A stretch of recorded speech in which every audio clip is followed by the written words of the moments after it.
नमस्कार दोस्तों, कैसे हैं आप लोग। 11th क्लास की हिस्ट्री किताब चल रही है, छठा चैप्टर। इसमें कंटिन्यू करते हैं। मोस्ट प्रॉब्ली 2 और वीडियोस लगेंगी और ये पर्टिकुलर चैप्टर कंप्लीट हो जाएगा। हमने 3 ऑर्डर्स के बारे में देखा, first order, second order, third order. First order में आता था क्लर्जीमैन, जो रिलीजन के लोग थे। सेकेंड ऑर्डर में आता था नोबिलिटी, और तीसरा ऑर्डर वो था जो कि बिल्कुल ही एग्रीकल्चरल क्लास में आते थे, जो कि पहले और दूसरे ऑर्डर को सस्टेन कर रहे थे। अब यहाँ पे एक चौथा ऑर्डर उभरना शुरू होगा, new towns and towns people. Urbanisation के फिनोमिना के साथ कहीं ना कहीं ये चीज जुड़ी हुई है। जब एग्रीकल्चर में एक्सपेंशन हुआ तो 3 चीजों में ग्रोथ होगी। एक तो आबादी में ग्रोथ होगी, अच्छा खाने के लिए लोगों के पास अवेलेबल होगा तो लोग हष्ट पुष्ट होंगे, हेल्दी होंगे, उनकी फैमिलीज आगे बढ़ेंगी, आबादी बढ़ेगी। और आबादी बढ़ने में समय लगता है, 1-2 जनरेशन लग जाती हैं, तो पॉपुलेशन बढ़ा।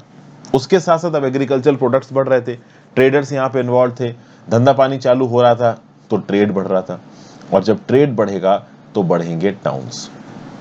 टाउन्स मतलब कुछ ऐसे सेंटर जहां पे सारी की सारी इकोनॉमिक एक्टिविटी हो रही है। जैसे कि आज की डेट में इंडिया के अंदर अब मुंबई एक इंडस्ट्रियल हब है, तमिलनाडु एक इंडस्ट्रियल हब बन चुका है। तो कहीं ना कहीं जब डेवलपमेंट होता है तो कुछ ऐसे पॉकेट्स निकल के आते हैं जहां पे इंटेंसिव डेवलपमेंट होता है। तो यहाँ पे भी कुछ ऐसे टाउन्स निकल के आ रहे थे उस समय पे। तो पॉपुलेशन, ट्रेड, टाउन्स तीनों बढ़ रहे थे। अब आप देखोगे कि यूरोप की जो आबादी बड़ी जबरदस्त बढ़ी। भाई 1000 एडी में यूरोप की आबादी थी 42 मिलियन, लगभग 4 करोड़ 20 लाख लोग।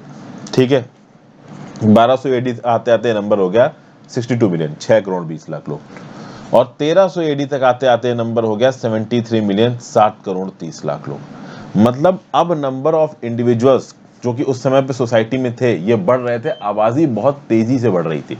और इसकी बहुत सी वजह थी। लोगों के हाथ में पैसा था, कहीं ना कहीं रिसोर्सेज थे, और इतना खाना था कि लोग खा के लंबा जी सके। ओके, फिर यहाँ पे क्या लिखा हुआ, by the 13th century an average European could expect to live 10 years longer than in the 8th century. 8वीं शताब्दी में एक यूरोपियन जितना जी सकता था, 13वीं शताब्दी तक आते आते वो यूरोपियन के लिए ऐसा एक्सपेक्टेड था कि वो 10 साल और जिएगा।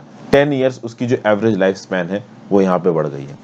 हाँ, मेन और वुमेन को अगर आप कंपेयर करोगे तो वुमेन और गर्ल्स की जो लाइफ स्पैन थी वो कम थी, क्योंकि खाने में अगर कंपैरिजन देखा जाए तो मेन को और लड़कों को अच्छा खाना अवेलेबल था, लड़कियों को कम खाना अवेलेबल था।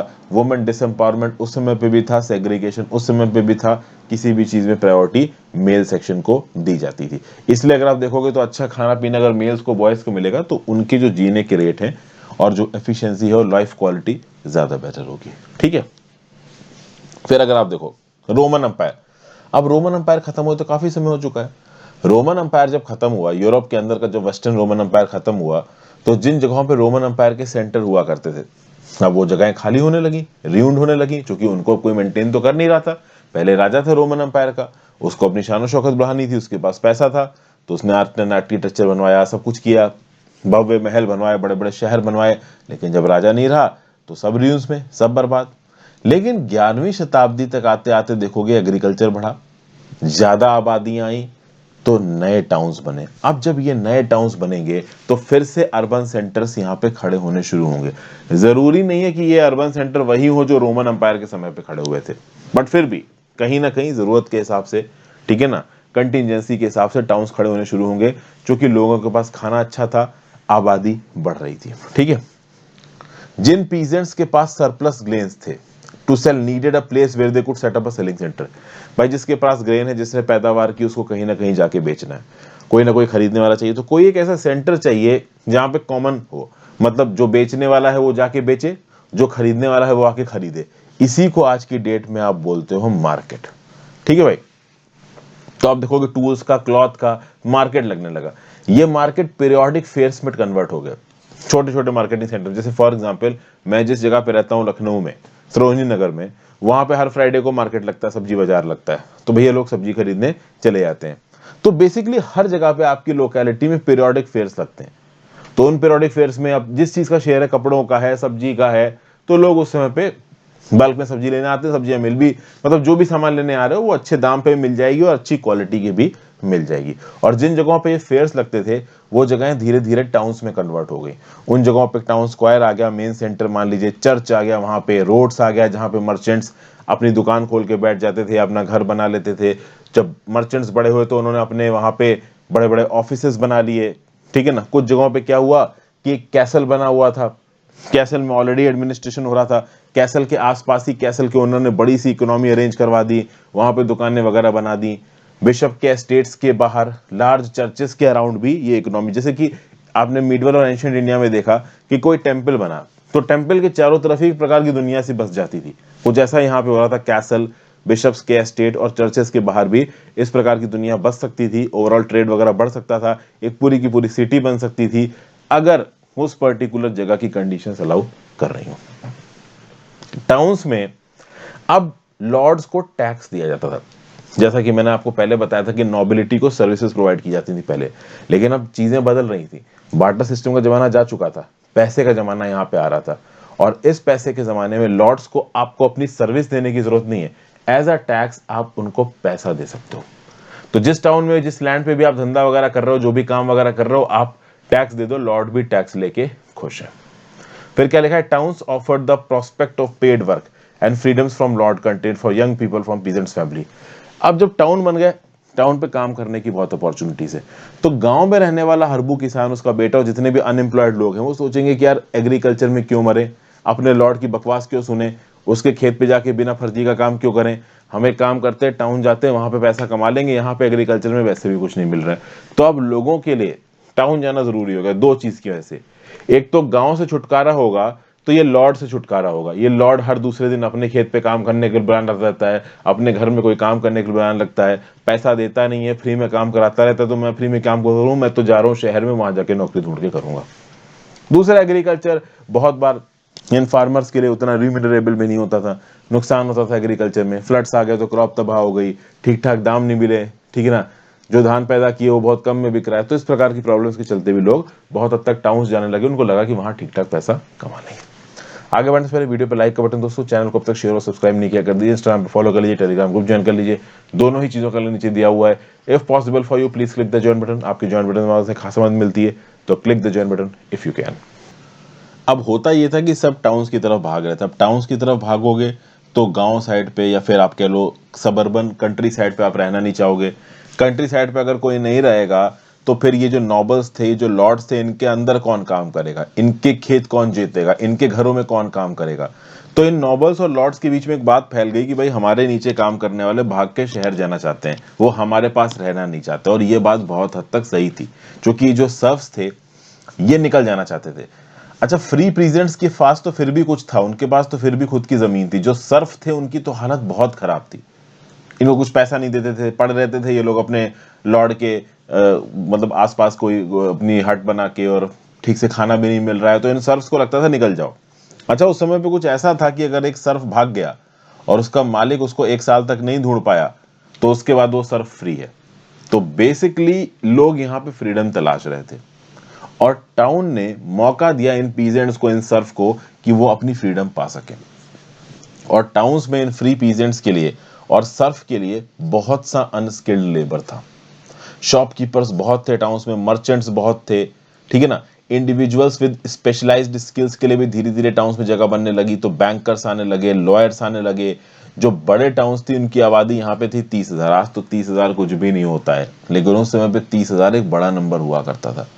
और ओवरऑल ये जो टाउन में रहने वाले लोग थे, इन्होंने बनाया फोर्थ ऑर्डर, ठीक है, क्योंकि ये ग्रेजुअली डेवलप हुआ, एकदम से डेवलप नहीं हुआ। पॉपुलेशन बढ़ी, ट्रेड बढ़ा, टाउन्स बढ़े, तब जाके ओवरऑल ये चौथा ऑर्डर यहाँ पे आया।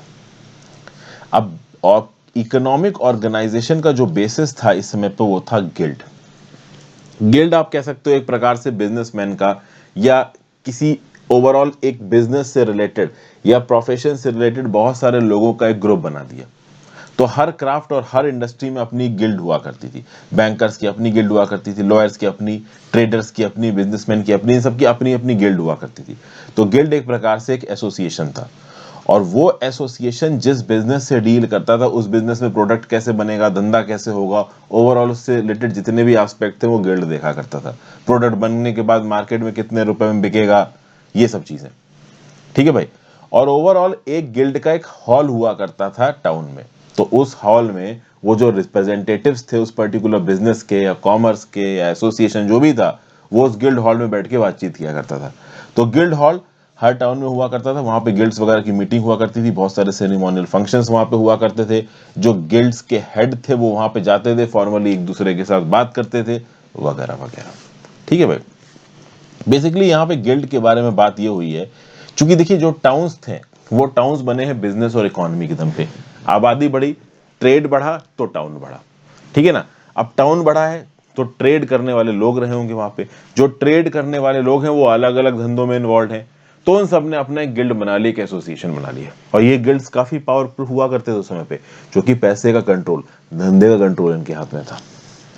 फिर जो वॉल्स थी टाउन की, ठीक है ना, उनको पेट्रोल करते थे गार्ड।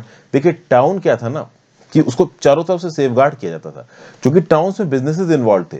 तो टाउन्स को अपनी सेफ्टी सिक्योरिटी भी देखनी थी। कभी किसी ने अटैक कर दिया तो अंदर घुस के पूरा लेट गया तो, लूट गया तो टाउन्स को चारों तरफ से दीवार वगैरह बना के घेरने की कोशिश की जाती थी, उसको प्रोटेक्ट करने की कोशिश की जाती थी।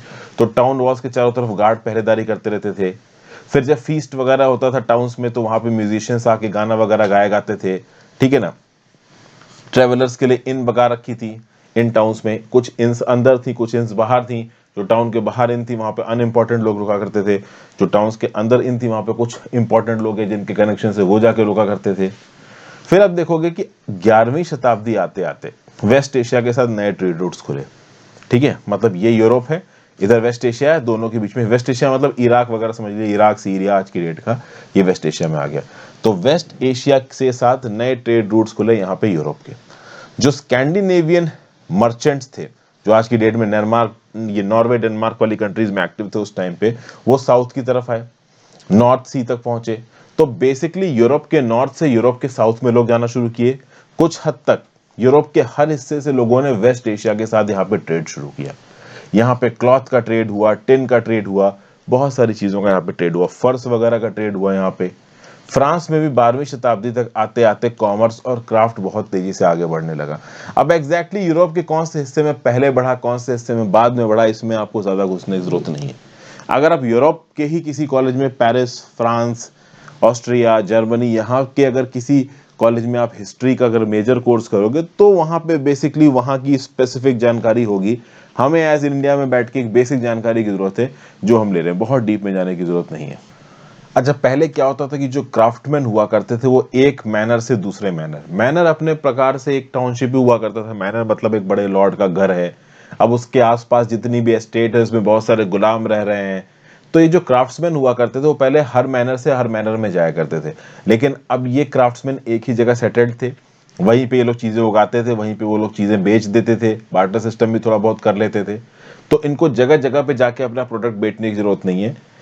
एक जगह उन्होंने प्रोडक्ट बनाया, फिर अपने मार्केट में गए, मार्केट में जाके अपना ठेला लगा के बैठ गए, वहां पे आके लोग प्रोडक्ट खरीदेंगे। एक समय के बाद तो जो बड़े बड़े नोबिलिटी थे ना, जो कंट्री साइड में रहते थे मैनर वगैरह में, ये भी मार्केट में जाके सामान खरीदते थे क्योंकि अच्छा मिला करता था। आज भी होता है ना लोगों को मेले में घूमने का शौक, उस समय भी नया नया शौक शुरू हुआ था। तो टाउन बढ़ना शुरू हुए, ट्रेड बढ़ना शुरू हुआ, टाउन मर्चेंट्स के पास पैसा आया, वो और ताकतवर होते गए। और जब आपकी जेब में पैसा आएगा तब आप कहीं ना कहीं नोबिलिटी को टक्कर दोगे। नोबिलिटी के पास एक बड़ी जमीन थी, उसके ऊपर वो एग्रीकल्चरल टैक्स वसूल रहे थे। अब नोबिलिटी को अगर टक्कर देनी है तो आपके पास एक चीज होनी जरूरी है, और वो है पैसा। और वो पैसा यहाँ पे इन टाउन मर्चेंट्स के पास आ चुका था।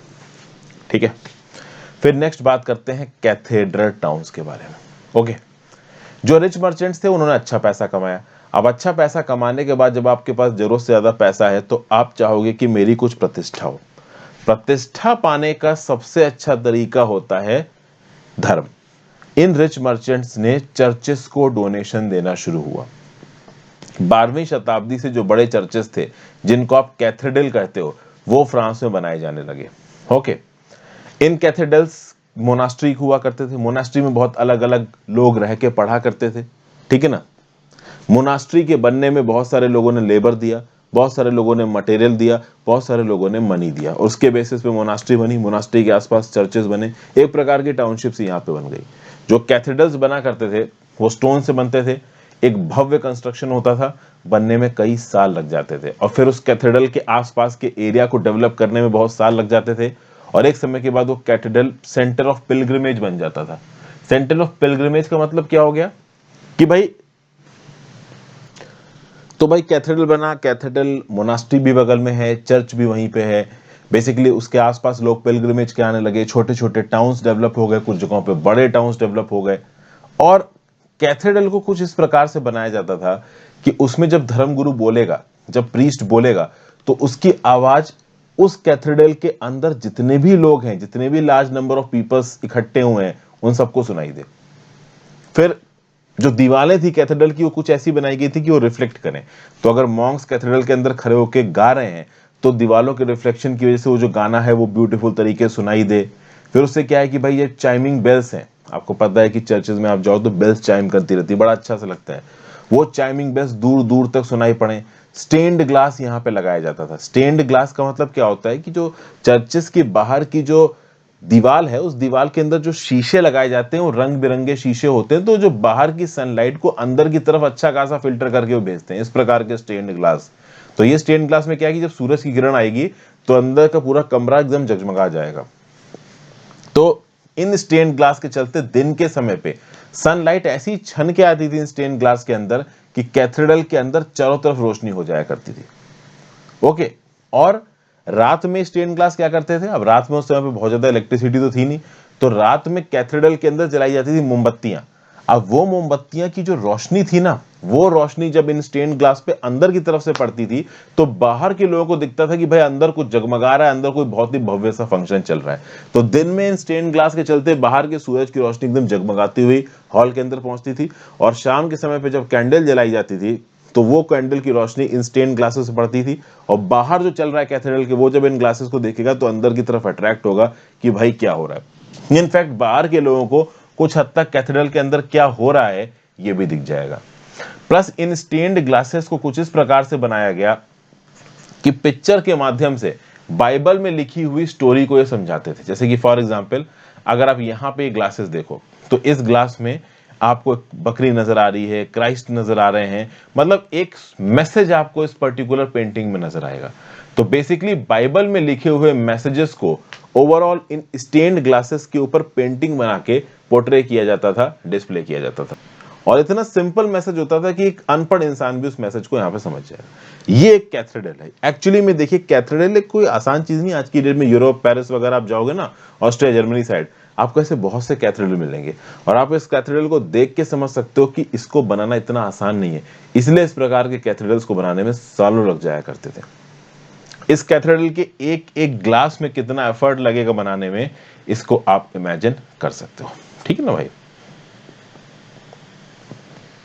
फिर यहाँ पे यही बताया जा रहा है भाई कि चर्चेस को बहुत भव्य बनाया गया। पहले चर्चेस में जगह कम हुआ करती थी, लोग इधर उधर भागते रहते थे, आना फाना लगता था, तो बड़ा चर्च बनाया गया। उस बड़े चर्च में जबरदस्त विंडोज बनाई गई। उन जबरदस्त विंडोज के थ्रू प्रॉपर सफायर ग्लास लगा के एक जबरदस्त ही कारीगरी का यहाँ पे आप कह सकते हो डिस्प्ले किया गया। मास्टर क्राफ्ट्समैन के ने अपना दिमाग लगा के इस प्रकार की आर्ट को बनाया। ये सब बातें यहाँ पे लिखी हुई हैं, इसमें उतना नहीं घुसते हैं, आगे चलते हैं। The crisis of the 14th century, ये क्या बोलता है? मैंने आपको इससे पहले बताया कि यूरोप का बहुत तेजी से इकोनॉमिक एक्सपेंशन हो रहा है, लेकिन अर्ली 14th सेंचुरी तक आते आते ये जो इकोनॉमिक एक्सपेंशन था यूरोप का, ये पड़ने लगा धीमा। और इसके धीमे पड़ने के 3 वजहें थी।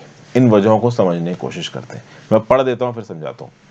In northern Europe, by the end of the 13th century, the warm summers of the previous 300 years had given way to bitterly cold summers. Seasons for the growing crops were reduced by a month, and it became difficult to grow crops on higher grounds. Storms and oceanic flooding destroyed many farmsteads, which resulted in less income and taxes for government. तो क्या था भाई कि 13वीं शताब्दी के and तक आते आते, मतलब 1300 एडी तक की बात हो रही, 1290, 1295, 1300 एडी तक आते आते 3 साल का जो वार्म जो क्लाइमेट था वो थोड़ा कम होना शुरू किया। मैंने आपको पहले ही बताया था कि 5वीं से जो 10वीं शताब्दी थी उसमें बहुत ठंड थी। 11वीं से लेकर 13वीं शताब्दी तक थोड़ी ठंड कम हुई। अब आप देखोगे कि बिल्कुल 13वीं शताब्दी के एंड पे एकदम से फिर से ठंड लौट के आएगी। गर्मियों के समय पे भी बहुत ठंड बढ़ेगी, और इतनी ठंड पड़ेगी कि जो क्रॉप ग्रोइंग का सीजन है वो 1 महीना कम हो जाएगा। और जब क्रॉप ग्रोइंग का सीजन 1 महीना कम हो जाएगा तो ऑब्वियस सी बात है फार्मर्स कम पैदावार कर पाएंगे। उसके साथ आप देखोगे कि स्टॉर्म्स और ओशनिक फ्लड भी यहाँ पे आने शुरू हो जाएंगे, जो कि कोस्टल एरिया में बहुत सारे फार्म्स को बर्बाद कर देंगे। स्टॉर्म्स तो नॉर्मल इलाकों में भी आ सकते हैं। तो बेसिकली यहाँ पे जो क्लाइमेटिक कंडीशंस हैं वो इतनी फेवरेबल नहीं रहेंगी। जब क्लाइमेटिक कंडीशन फेवरेबल नहीं, एग्रीकल्चर अच्छा नहीं, सरकार को यहाँ पे टैक्स मिलना कम हो जाएगा। तो बेसिकली फेवरेबल क्लाइमेटिक कंडीशन यहाँ पे चली गई हैं। अब जब फेवरेबल क्लाइमेटिक कंडीशन यहाँ पे चली गई हैं, तब ऑब्वियस सी बात है इश्यूज आने शुरू होंगे। क्या इश्यूज आने शुरू होंगे उनको देखते हैं। पहले देखते हैं यहाँ पे क्या लिखा हुआ है। The opportunities offered by favourable climate conditions before the 13th century had led to large scale reclamation of land of forest and pastures for agriculture, but intensive plowing had exhausted the soil despite the practice of 3-field rotation of crops. Because clearance was not accompanied by proper soil conservation, the shortage of pastures reduced the number of cattle, population growth was outstripping resources, and immediate result was famine. Several famines hit Europe between 1315 and 1317, 1315 and 1317, followed by in 1320s by massive cattle death. क्या बताया जा रहा है? Favourite climatic condition 13वीं शताब्दी तक आके खत्म हो चुकी थी, 13वीं शताब्दी के एंड आते आते। अब पहले क्या था कि मैंने आपको बताया 5वीं से 10वीं शताब्दी बहुत ठंड, 11वीं से 13वीं शताब्दी थोड़ा गर्म था, तो एग्रीकल्चर बहुत हो रहा था। अब एग्रीकल्चर करने के लिए जमीन चाहिए, तो पहले जो इलाका जंगलों के अंदर था जंगल काट दिए, जंगल काटने के बाद जमीन बना दी, उस जमीन पर आपने एग्रीकल्चर करने लगे। अब एग्रीकल्चर करने के लिए पहले लैंड को आपने 2 भागों में बांटा, फिर 3 भागों में बांटा। ये भागों में बांटने वाला काम मैं आपको पहले समझा चुका हूं, वो 2-फील्ड रोटेशन और 3-फील्ड रोटेशन मैंने आपको बताया था। तो बात ये थी कि 3-फील्ड रोटेशन होने के बजाय 66.67 या कह लीजिए 2/3 एफिशिएंसी रहने के बजाय भी आप देखोगे कि चूंकि मौसम हो गया था ठंडा, और पहले गर्मी के समय पे हमने जिस प्रकार का एग्रीकल्चर हुआ था वो अनसस्टेनेबल एग्रीकल्चर प्रैक्टिसेस थी, तो सॉइल की क्वालिटी काफी गिर गई थी। एक तो सॉइल की क्वालिटी काफी गिर गई थी, सॉइल कंजर्वेशन प्रॉपर हुआ नहीं था, ऊपर से आ गई ठंड।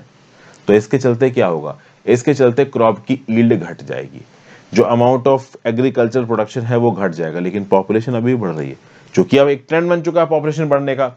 लेकिन जब पॉपुलेशन बढ़ेगी तो इस पॉपुलेशन की रिक्वायरमेंट को पूरा करने के लिए आपको रिसोर्सेज चाहिए, आपको धान चाहिए, कैटल चाहिए, वो यहाँ पे है नहीं। धान लोगों को खिलाने को छोड़ो, कैटल को खिलाने को नहीं बचा था। तो एग्रीकल्चर प्रोडक्शन होगा कम, रिसोर्सेज पड़ेंगे कम, लोगों के पास खाने पीने का पैसा नहीं है, तो क्या आएगा, आएगा फेमिन, सूखा पड़ गया, खाने के लिए नहीं है लोगों के पास। 1315 से लेके 1317 के बीच में बहुत से फेमिन आए यूरोप के बीच में। 1320 में मैसिव कैटल डेथ होने लगी, क्योंकि गर्मी बहुत पड़ रही थी और मतलब ठंडी बहुत पड़ रही थी और कैटल के पास खाने के लिए ज्यादा कुछ था नहीं। ऊपर से trade was hit by a severe shortage of metal money because of the shortfall in output of silver mines in Austria and Serbia. तो ऑस्ट्रिया और सर्बिया से सिल्वर निकल के आता था, उस सिल्वर से भाई मेटल मनी बनती थी, और वो मनी एक लीगल टेंडर की तरह पूरे यूरोप में घूमती थी और उससे ट्रेडिंग में ट्रांजैक्शंस होते थे। अब सिल्वर कॉइन बनाने के लिए सिल्वर नहीं है, चांदी नहीं है, तो मेटल मनी की यहाँ पे कमी पड़ने लगी। तो करेंसी बनाने के लिए चांदी का कम प्रयोग करने लगे और दूसरे सस्ते मेटल्स तांबा टाइप का यहाँ पे सिक्कों में डालने लगे। ओके, फिर आप देखोगे ये सब तो था ही, क्रॉप कहीं ना कहीं कम पड़ रहे हैं, एग्रीकल्चर प्रोडक्टिविटी घट रही है, टेम्परेचर बढ़ रहा है, मतलब टेम्परेचर कम हो रहा है, ठंडी बढ़ रही है, ठंड बढ़ रही है, एग्रीकल्चर प्रोडक्टिविटी कम हो रही है, पहले से ही सॉइल कंजर्वेशन ठीक से नहीं होता, सॉइल की क्वालिटी खराब है, हालात बहुत खराब है। और इसमें एक और बवाल आ गया। क्या बवाल आ गया? 13वीं और 14वीं शताब्दी में ट्रेड बहुत एक्सटेंड हुआ था, दूर दूर के इलाकों से जो शिप्स थे वो गुड्स लेके आ रहे थे यूरोप के अंदर, और इनके साथ आ रहे थे यूरोप में रैट्स, चूहे, और चूहे कॉज करते हैं ब्यूबोनिक प्लेग, और यूरोप की जनता अभी इम्यून नहीं थी इस प्लेग से। बड़े तादाद में चूहे आए, उन चूहों का ह्यूमंस के साथ इंटरेक्शन हुआ, ह्यूमंस में ब्यूबोनिक प्लेग फैला, और इस प्लेग ने तो भाई बर्बादी मचा दी, ब्लैक डेथ हो गई यहाँ पे वेस्टर्न यूरोप में। 1347 से लेके 1350 के बीच में एक ऐसा एपिडेमिक आया, आप कह सकते हो कि पूरे यूरोप की 20% आबादी मर गई, कुछ जगहों पे तो 40% आबादी मर गई। इस हद तक प्लेग आया, इतना खतरनाक प्लेग आया। इस प्लेग की कहानी को मैं अगली वीडियो में कंटिन्यू करूंगा। आई होप आपको लेक्चर में मजा आ रहा हो दोस्तों। ज्यादा से ज्यादा लोगों के साथ लेक्चर को शेयर करना, इंस्टाग्राम पे फॉलो कर लेना, टेलीग्राम ग्रुप ज्वाइन कर लेना। आई होप आपको मजा आ रहा है। कुछ सजेशंस है नीचे कमेंट बॉक्स में लिख के जरूर जाइएगा। Have a great day friends, good bye, ध्यान रखिए अपना।